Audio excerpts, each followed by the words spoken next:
Thank you very much. Hello.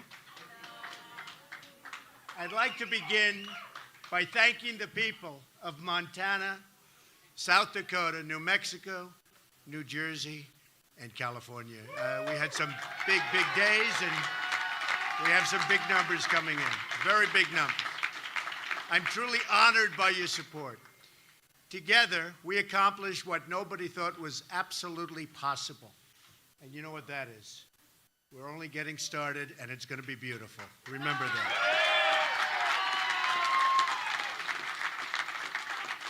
Tonight, we close one chapter in history, and we begin another. Our campaign received more primary votes than any GOP campaign in history. No matter who it is, no matter who they are, we received more votes. This is a great feeling. That's a great feeling. This is not a testament to me, but a testament to all of the people who believed real change, not Obama change, but real change is possible.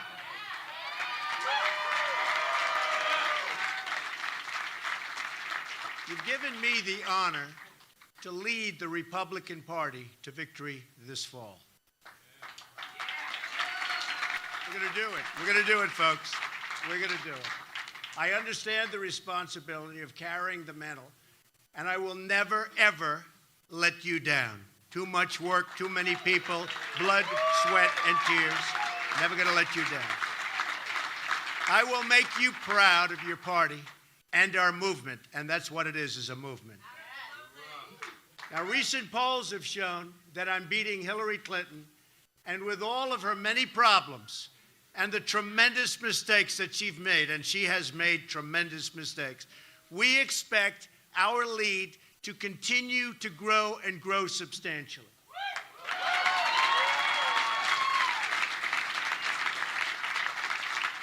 To everyone who voted for me throughout this campaign, I want to thank you. I want to thank you very, very much.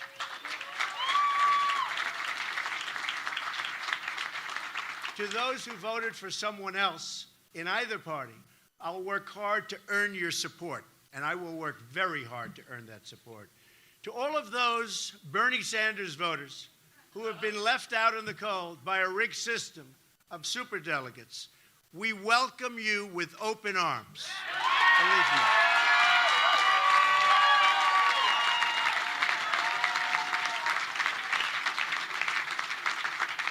And by the way, the terrible trade deals that Bernie was so vehemently against, and he's right on that, will be taken care of far better than anyone ever thought possible. And that's what I do. We are going to have fantastic trade deals. We're going to start making money and bringing in jobs.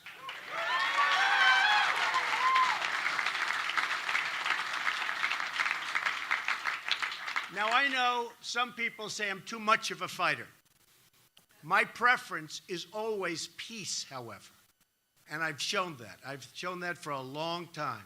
I've built an extraordinary business on relationships and deals that benefit all parties involved, always. My goal is always, again, to bring people together.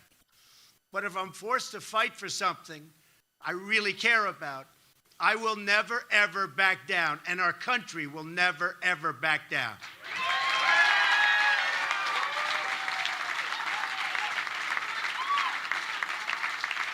Thank you.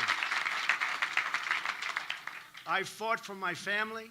I fought for my business. I fought for my employees. And now I'm going to fight for you, the American people, like nobody has ever fought before. And I'm not a politician fighting, I'm me. You're going to see some real good things happen. Just remember this. I'm going to be your champion. I'm going to be America's champion. Because you see, this election isn't about Republican or Democrat. It's about who runs this country, the special interests or the people, and I mean the American people.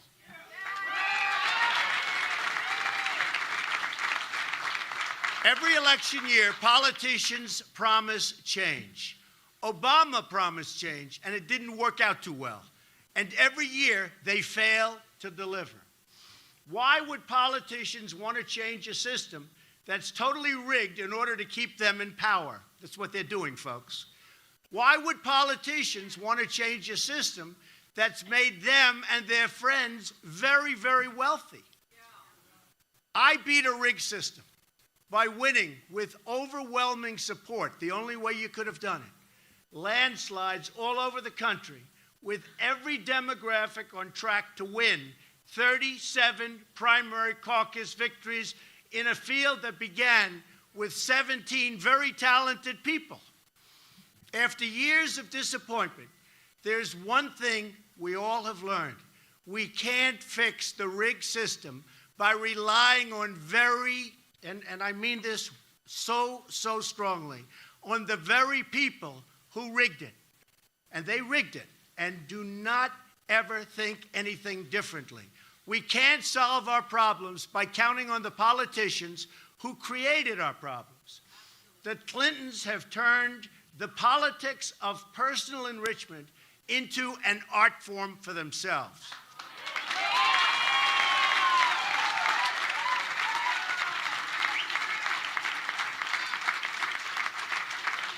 They've made hundreds of millions of dollars selling access, selling favors, selling government contracts, and I mean hundreds of millions of dollars. Secretary Clinton even did all of the work on a totally illegal private server. Something that how she's getting away with this, folks, nobody understands. Designed to keep her corrupt dealings out of the public record, putting the security of the entire country at risk, and a president in a corrupt system is totally protecting her. Not right. I am going to give a major speech on probably Monday of next week, and we're going to be discussing all of the things that have taken place with the Clintons. I think you're going to find it very informative and very, very interesting.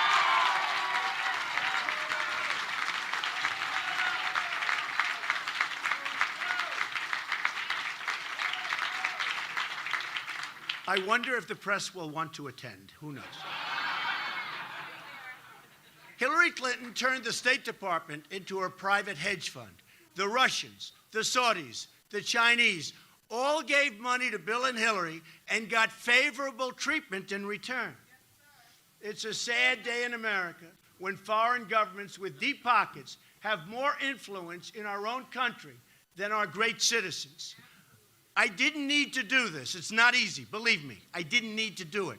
But I felt I had to give back to our wonderful country, which has been so good to me and to my family.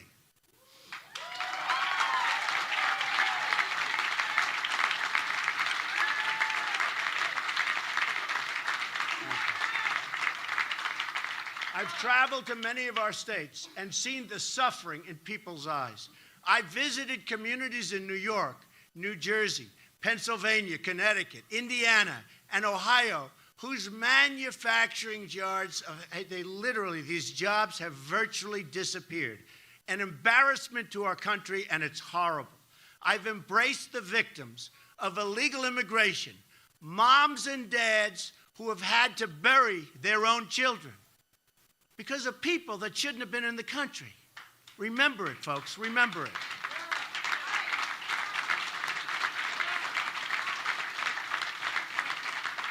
I visited the crumbling cities and the struggling schools. I've seen our dilapidated airports, highways, bridges, and I've compared them to other countries where we see facilities so far superior to ours, it's really not to be believed. Hard to imagine what's happened to our country.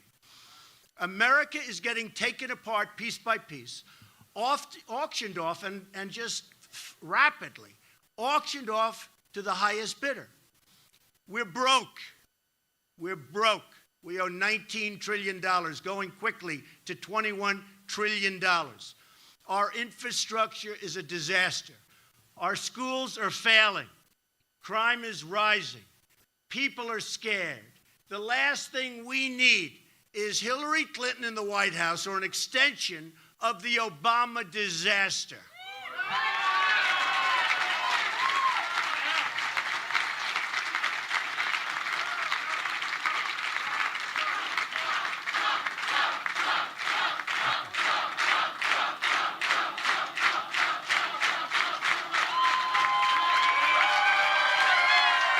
What a crowd, what a crowd. Thank you all very much. We love our country. We love our country.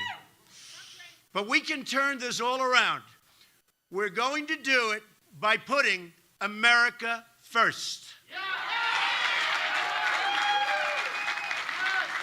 That commitment is the foundation for change that's been missing, and it's been missing for a long time. It's important to understand what America first means.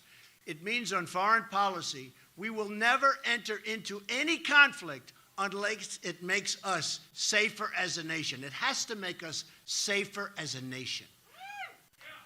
This is the opposite of Hillary's foreign policy, which invaded Libya, destabilized Iraq, unleashed ISIS, and threw Syria into chaos and created the mass migration, which is wreaking havoc all over the world. And while putting Iran on the path to nuclear weapons and making them a dominant power in the Middle East. And they are dominant, and we have made them that way, folks. We have made them that way. Better hope I'm president.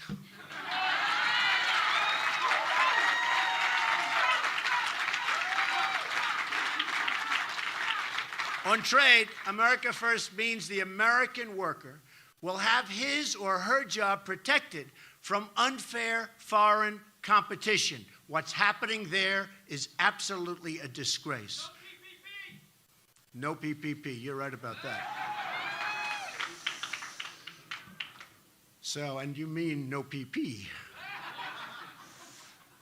We are going, and remember this, we are only going to have great trade deals, okay? We are only going to have that. We're not going to approve, as somebody just said, the Trans-Pacific Partnership, which is a disaster for our country. Almost as bad as NAFTA, signed by Bill Clinton, which has just stripped our country of our factories and our manufacturing and moved them to other places, in particular Mexico. If it's not a great deal for our country, we will not sign it. It's got to be great for our country, for our community, for everybody in here, because believe me, we are all suffering, and we're suffering big league, and it's getting worse. On energy policy, America First means opening up America's great potential to bring wealth and prosperity to our own workers, including our wonderful and hardworking miners who have been absolutely, totally mistreated by this administration.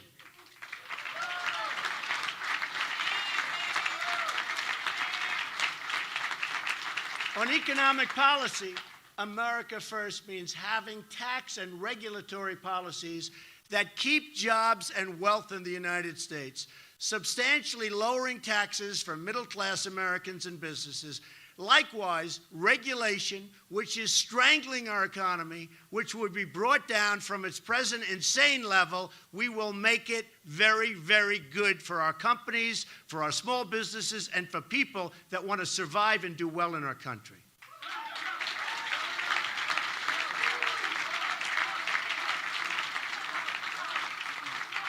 On immigration policy, America First means protecting the jobs, wages, and security of American workers. Whether first or 10th generation, no matter who you are, we're going to protect your job.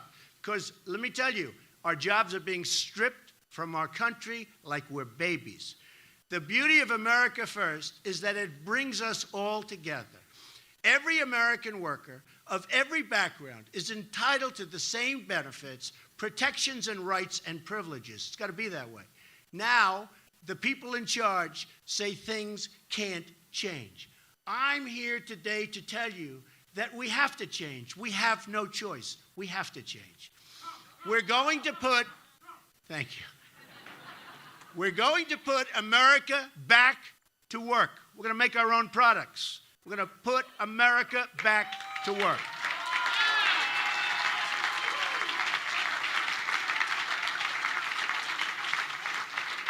We're going to rebuild our inner cities, which are absolutely a shame and so sad. We're going to take care of our African American people that have been mistreated for so long.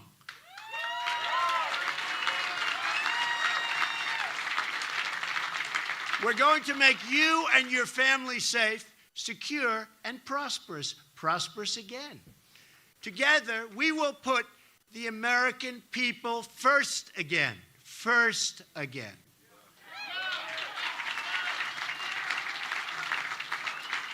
We will make our communities wealthy. We will make our cities safe again. We will make our country strong again. Ladies and gentlemen, we will make America great again. Remember, thank you. Thank you. Thank you. Thank you very much.